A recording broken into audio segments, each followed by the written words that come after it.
ದಕ್ಷಿಣ ಕನ್ನಡ ಜಿಲ್ಲೆಯಲ್ಲಿ ಕೊರೋನಾ ಸೋಂಕು ಹೆಚ್ಚಾಗುತ್ತಿರುವ ಆತಂಕ ಹಿನ್ನೆಲೆಯಲ್ಲಿ ಇನ್ಫೋಸಿಸ್ ಫೌಂಡೇಶನ್ನ ಸುಧಾಮೂರ್ತಿಯವರು ಮಂಗಳೂರಿಗೆ ವೈದ್ಯಕೀಯ ಸಾಮಗ್ರಿಗಳನ್ನು ಕಳುಹಿಸಿಕೊಟ್ಟಿದ್ದಾರೆ.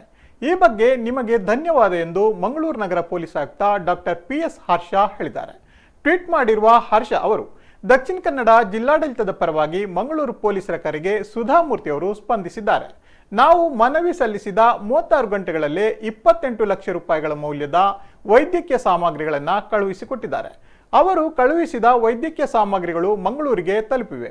ಮೇಡಮ್ ಸುಧಾಮೂರ್ತಿ ಇನ್ಫೋಸಿಸ್ ಫೌಂಡೇಶನ್ನ ರಾಮದಾಸ್ ಕಾಮತ್ ಹಾಗೂ ಅವರ ತಂಡಕ್ಕೆ ಧನ್ಯವಾದಗಳು ಎಂದು ಬರೆದುಕೊಂಡಿದ್ದಾರೆ. ಸುಧಾಮೂರ್ತಿ ಅವರು ಅನೇಕ ಸಾಮಾಜಿಕ ಕಾರ್ಯಗಳನ್ನು ಮಾಡುತ್ತಲೇ ಬಂದಿದ್ದಾರೆ. ಅವರು ಸದ್ಯ ಮಂಗಳೂರಿಗೆ 28 ಲಕ್ಷ ರೂಪಾಯಿ ಮೌಲ್ಯದ ವೈದ್ಯಕೀಯ ಸಾಮಗ್ರಿಗಳನ್ನು ಕಳುಹಿಸಿದ್ದಕ್ಕೆ ನೆಟ್ಟಿಗರು ಭಾರಿ ಮೆಚ್ಚುಗೆಯನ್ನು ಕೂಡ ವ್ಯಕ್ತಪಡಿಸಿದ್ದಾರೆ.